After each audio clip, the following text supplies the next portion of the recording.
وسهلا فيكم بفيديو جديد. ما زلنا بالولايات المتحدة وما زلنا بميامي. هذا الفيديو رح يكون شوي مختلف. أنا لما بروح على أي بلد أي مدينة جديدة عندي إياها مثل هواية، بحب فوت على السوبر ماركت واتفرج على البضاعة، يعني شوف الاختلاف بينه وبين مدن تاني، شوف الأسعار فيها، أعرف شو في منتجات ما أنا موجودة بعنا، ما أنا موجودة بألمانيا، ما أنا موجودة بأوروبا. هاي من الشغلات اللي بعملها كل مرة لما بسافر، بس هاي أول مرة بيخطر لي إنه أعمل فيديو على الموضوع، أخذكم معي وفرجيكم السوبر ماركت والأسعار بميامي. وهالمرة رح ترافقني مونيكا اللي عايشة بين ألمانيا وميامي حتى نقارن أسعار المنتجات بين البلدين. وطبعا ما بنسى كلبها بيلي، واللي بألمانيا ممنوع يدخل السوبر ماركت، أما بميامي فالشيء عادي حسب ما خبرتني. مونيكا كانت ein bisschen Arabisch? نتكلم عربي شوي. Sehr gut, صح، برافو. اللغة المحكية بهالفيديو هي اللغة الألمانية، لهيك ما تنسى تفعل خاصية الترجمة على الفيديو للغة اللي بترتاح فيها، وبطريقكم ما تنسوا تعملوا لايك للفيديو وسبسكرايب للقناة. Was nimmst du so normalerweise für Brot? Brötchen zum Aufbacken. 4 Brötchen, $4. 4 Brötchen, $4. $4 für 4 Brötchen ist zu viel, oder? Es ist total teuer. Total. Hier ist alles dreimal so teuer wie in Deutschland. Aber vor allem Brot. Also Brot soll Brot sein. Ist eine Grundnahrungsmittel. Aber hier ist das Luxus. Ja. Eine Paprika. Tüte Paprikamix, $7,19. $7 für eine Paprika. Für eine Paprika.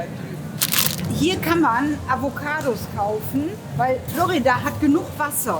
In Deutschland kaufe ich keine Avocados, weil das ist ein Wasserräuber für die Länder, wo die angebaut werden, nur für den europäischen Geschmack. 5 für 5 ist billig. Also Avocado hier ist billig, Ja, weil die so viel Wasser haben. Genau.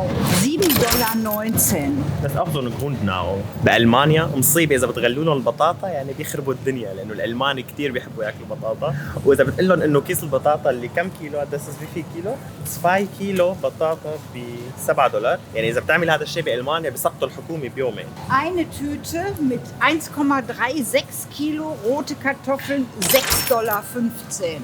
Das ist too much. Also die Deutschen, habe ich gerade erzählt, die lieben ja Kartoffeln. Genau. Du kannst das gar nicht da machen. Nein. ولتكون المقارنة عادلة قدر الإمكان مع ألمانيا، اخترنا متجر تعتبر أسعاره متوسطة لغالية، مع أخذ العلم إنه الأسعار بأمريكا بالدولار أما بألمانيا باليورو، واللي قيمتهم متقاربة جدا. لتاريخ نشر الفيديو يعتبر الواحد يورو هو $1.9.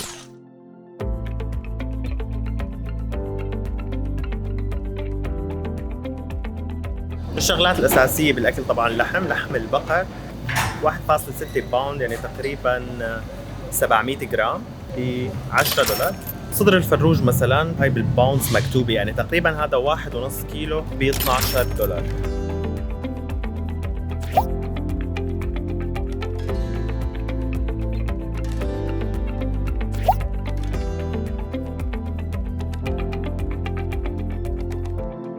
واحد ونص لتر زيت ب $24. زيت زيتون $24. طبعا حسب الماركة في أغلى وأرخص، ولكن المتوسط تقريبا ب $24. زيت المازولا 1 لتر تقريبا كمان ب $5.5. طبعا هني كل شيء عندهم إياه بالإكس إكس إكس إل، فبيحبوا كتير هدول الجالونات الحليب اللي بنشوفهم بالأفلام والمسلسلات، فعلا موجودين هون مثل ما هنين. بكل منتج بتشوفوه بكل برودكت حاطينه بتلاقوا كم كالوري فيه، حاطين لك إياه بالأحرف الكبيرة، فوين ما طلعت بتشوف الكالوريز. Denkst du, dass es mit den Kalorien ist das Pflicht oder machen die das als Service? Ich glaube, die achten schon selber auch auf Kalorien, aber das ist, ich weiß es nicht, ob das ist. Unglaublich, ist es Ja. überall. الشغلات اللي شوي غريبة بأمريكا إنه فيك تشتري أدوية، وأدوية أحياناً ثقيلة من السوبر ماركت، حتى بعرباية التسوق عادي مثل الخبز مثل اللبن مثل أي شيء. أما الشغلات اللي ثقيلة شوي بدها وصفة طبية، ففي دائماً مثل صيدلية صغيرة هيك بزاوية فيكم تاخذوا منها لكن مع وصفة. Melatonin bei uns ist verschreibungspflichtig und hier gibt es das als wie Weingummis, als Bonbons. Melatonin مثل تشتروا بونبون. Für meinen Freund, der ist Red Bull süchtig. Und hier kostet, glaube ich, eine Dose Red Bull ungefähr $3. Okay, Und wie viel ist das in Deutschland? Weil ich kaufe nie. $1. €1 und hier $3. مايونيز، خردل، لبن، شوية خبز وبروكولي، شوية افوكادو وحليب، وحده $70. يعني هدول دوبهم يكفوا ليوم واحد.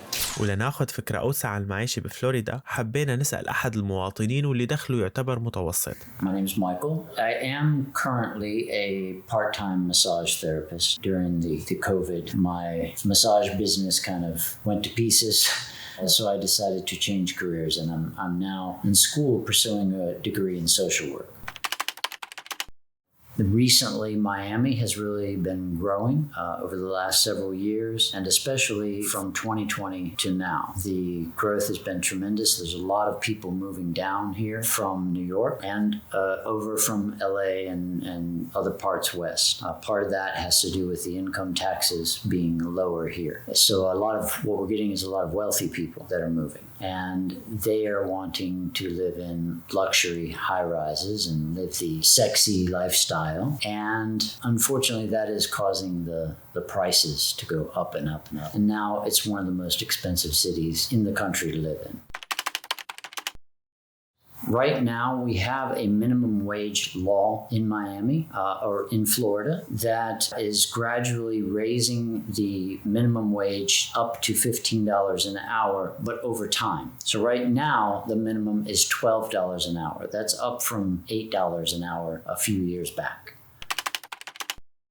Is it like normal flat, not luxury? Not luxury, just normal. I'm talking about not so nice places. How much is it? I'd say, let's say a two-bedroom. A few years ago, a couple of years ago, we were paying $1,600 US for a two-bedroom, two-bath. That same apartment now goes for about $2,500. In like 3 years? In 3 years.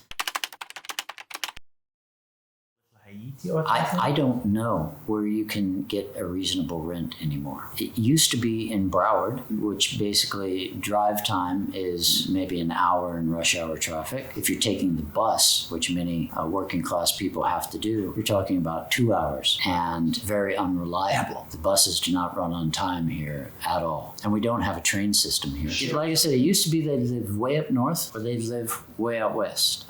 But nowadays, even out west, it's the same thing. The rental rates are just outrageous.